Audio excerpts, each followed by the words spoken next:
Uno de los escritos quizá más extraños de Jorge Luis Borges, todos sus escritos son de alguna manera, digamos, están todos muy atentos a lo que él busca siempre, que es el sentido de perplejidad. Es decir, siempre había creído yo que uno de sus cuentos más interesantes era la escritura del Dios. Sin embargo, al releerlo y al tratar de entenderlo en profundidad, observo que el Inmortal, que pertenece a la serie del Aleph, el Inmortal es indudablemente el cuento quizás más extraño de todos aquellos que ha escrito Jorge Luis Borges. Dice, en el Inmortal hay un párrafo en el comienzo, obtenido de Bacon, Francis Bacon, que dice lo siguiente, ¿no? Traducido al castellano. Dice: Salomón dijo que no hay nada nuevo sobre la tierra, y que Platón imaginó que todo conocimiento no era sino un recuerdo. También Salomón dio su sentencia, en la que dice que toda novedad no es sino repetición. Para aquellos que leemos continuamente a Jorge Luis Borges y lo releemos, porque siempre digo que los escritos de Jorge Luis Borges no se agotan en una única lectura y que son necesarias varias lecturas para tratar de obtener en lo posible una síntesis, porque cada uno de sus escritos tiene una síntesis que realmente muchas veces es asombrosa. En muchos casos esa síntesis no es simple, digamos, de obtener, porque su erudición y su forma, digamos, de llevar el conocimiento y una idea, el hilo de una idea a través de su relato, muchas veces está tan plagada, está tan llena de esa erudición, que a veces resulta difícil encontrar el hilo verdaderamente conductor o qué es lo que realmente piensa o quiere decir Borges en estos ensayos. Este escrito comienza diciendo: en Londres, a principios del mes de junio de 1929, el anticuario Joseph Carnaphilus de Esmirna ofreció a la princesa de Lucinge los 6 volúmenes en cuarto menor de la Ilíada de Pope. La princesa los adquirió y al recibirlo cambió una palabra con él. Era, nos dice, un hombre consumido y terroso, de ojos grises y barba gris, de rasgos singularmente vagos, se manejaba con fluidez e ignorancia en diversas lenguas. En muy pocos minutos pasó del francés al inglés, del inglés a una conjunción enigmática de español de Salónica y de portugués de Macao. En octubre la princesa oyó por un pasajero del Zeus que Cartáfilos había muerto en el mar al regresar a Esmirna y que lo habían enterrado en la isla de Ios. Bien, en el último tomo de la Ilíada halló este manuscrito.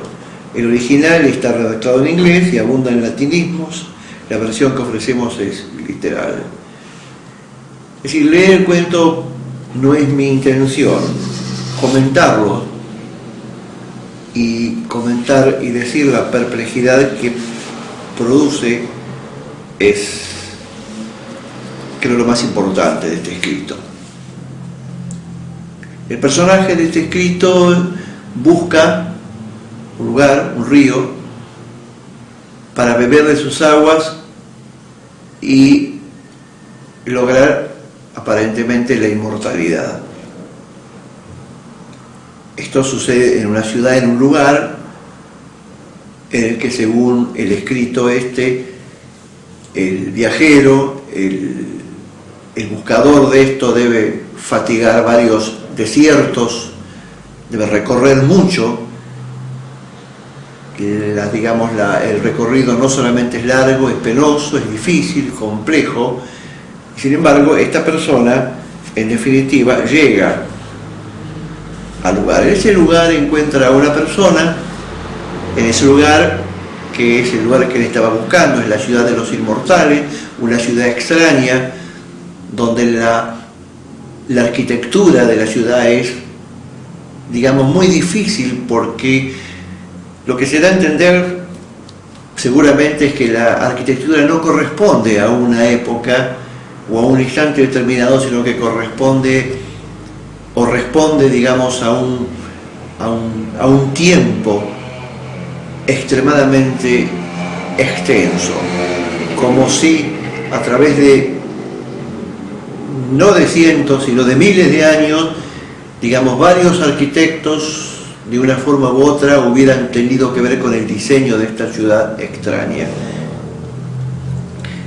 Entre las personas que encuentra ahí, personas que no hablan, personas que aparentemente están en un estado cavernícola, hay una persona que aparentemente, uno de ellos, que en cierta forma lo sigue a él casi como un perro, y él, en función de eso, lo llama a la persona Argos.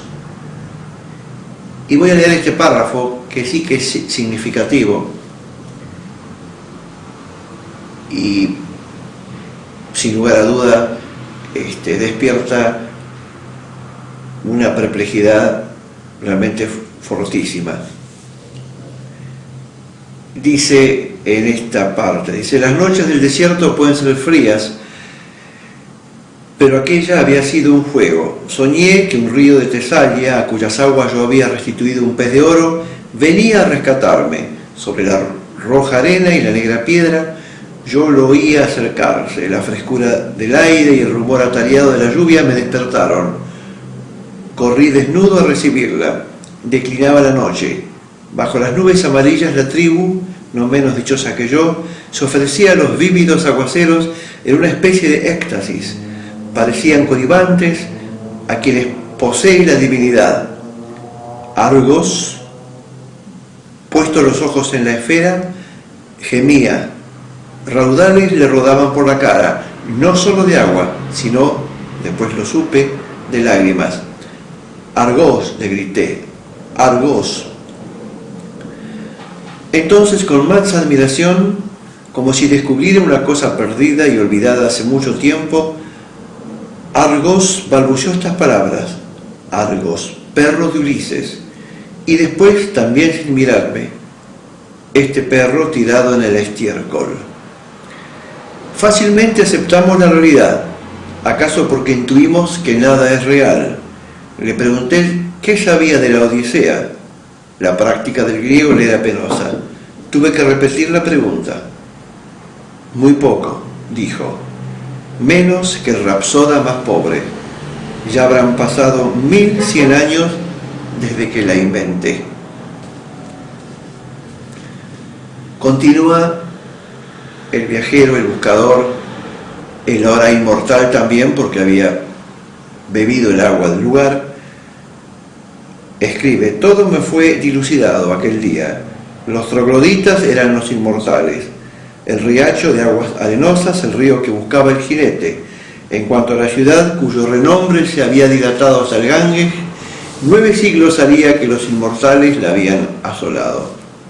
Con las reliquias de su ruina erigieron en el mismo lugar la desatilada ciudad que yo recorrí, suerte de parodia o reverso, y también templo de los dioses irracionales que manejan el mundo y de los que nada sabemos, salvo que no se parecen al hombre.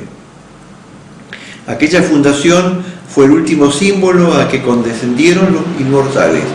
Marca una etapa en que, juzgando que toda empresa es vana, determinaron vivir en el pensamiento y en la pura especulación. Erigieron la fábrica, la olvidaron y fueron a morar en las cuevas. Absortos, casi no percibían el mundo físico. Esta forma digamos, de interpretar la realidad, la forma que sin lugar a dudas es de un platonismo absolutamente puro o total, en donde de una forma extraña, digamos, el cuerpo es superado por la mente, pero el cuerpo es olvidado de alguna manera también por esta mente, ¿no? Me recuerda también el escrito de Wells, La máquina del tiempo, es decir, la lucha de los Elois y los Morlocks, es decir, como que el mundo en ese momento también se hubiera separado entre los pensadores indiferentes a una realidad física que vivían de la especulación pura y que habían pagado su tributo o habían pagado su precio porque estaban siendo devorados por los Morlocks, es decir, que representan de alguna manera para Wells, digamos, la materia pura, lo totalmente, digamos, si se quiere, irracional, o la fuerza del cuerpo, la fuerza de la materia por sobre la fuerza del pensamiento, la razón o la especulación. Es decir, indudablemente que el vivir en aras de una especulación y olvidar el cuerpo o soslayarlo o desdeñarlo tiene su precio, y el precio acá está claro en esto. Estos trogloditas de este escrito prácticamente se olvidan de hablar, viven en la especulación, en el pensamiento puro, y lo único que los trae a la realidad es a lo mejor una lluvia que golpea a su cuerpo para recordarles que no son una mente pura, sino que también tienen cuerpo. Continúa diciendo el viajero: estas cosas Homero las refirió como quien habla con un niño. También me refirió su vejez y el postrer viaje que emprendió, movido como Ulises, con el propósito de llegar a los hombres que no saben lo que es el mar, ni comen carne sazonada con sal, ni sospechan lo que es un remo. Habitó un siglo en la ciudad de los inmortales. Cuando la derribaron, aconsejó la fundación de la otra. Ello no debe sorprenderlos, es fama que después de cantar la guerra de Ilión, cantó la guerra de las ranas y los ratones. Fue como un dios que creara el cosmos y luego el caos. Ser inmortal es baladí, menos el hombre, todas las criaturas lo son, pues ignoran la muerte. Lo divino, lo terrible, lo incomprensible es saberse inmortal. He notado que, pese a las religiones, esa convicción es rarísima. Israelitas, cristianos y musulmanes profesan la inmortalidad, pero la veneración que tributan al primer siglo prueba que solo creen en él, ya que destinan todos los demás, en número infinito, a premiarlo o a castigarlo. Más razonable me parece la rueda de ciertas religiones del Indostán. En esa rueda, que no tiene principio ni fin, cada vida es efecto de la anterior y engendra la siguiente, pero ninguna determina el conjunto.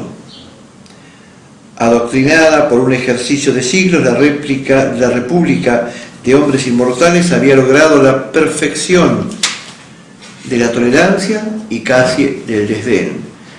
Sabía que en un plazo infinito le ocurren a todo hombre todas las cosas. Por sus pasadas o futuras virtudes, todo hombre es acreedor a toda bondad, pero también a toda traición por sus infamias del pasado o del porvenir. Así como en los juegos de azar, las cifras pares y las cifras impares tienden al equilibrio, así también se anulan y se corrigen el ingenio y la historidez. ¿Y acaso el rústico poema del Cid es el contrapeso exigido por un solo epíteto de las églogas o por una sentencia del Heráclito? El pensamiento más fugaz obedece a un dibujo invisible y puede coronar o inaugurar una forma secreta. Sé de quienes obraban el mal para que en los siglos futuros resultara el bien, o hubiera resultado ya en los pretéritos. Encarados así, todos nuestros actos son justos, pero también son indiferentes. No hay méritos morales o intelectuales. Con infinitas circunstancias y cambios, lo imposible es no componer siquiera una vez la Odisea. Nadie es alguien, un solo hombre inmortal es todos los hombres.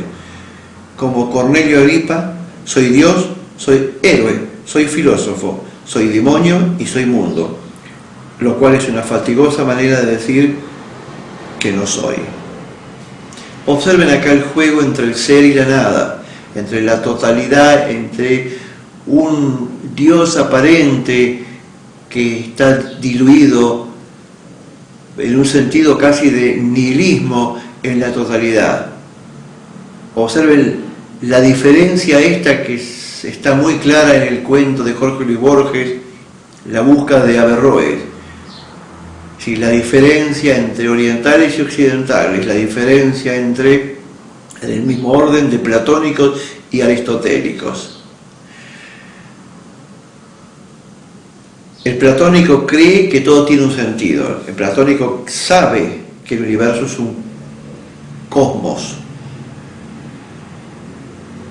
El nominalista o aristotélico entiende que es azar o que es una simple coincidencia, pero no acepta una especie de determinismo total que es propio e inherente al platónico.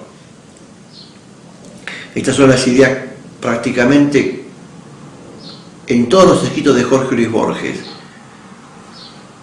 A lo mejor el mejor antecedente de la búsqueda de Averroes es todo y nada, everything and nothing, cuando él habla de Shakespeare. Es decir, ¿por qué él supone que Shakespeare realmente pudo haber sido un excelente director de teatro? Porque, como dice él en ese escrito, era todos y nada. O sea, lo que es Dios. Dios es todos y no es alguien en particular, no es un individuo. El nominalista le da la importancia al individuo, el platónico a la especie. Para el platónico lo importante es el arquetipo, no la imagen arquetípica, utilizando, digamos, la expresión de Jung.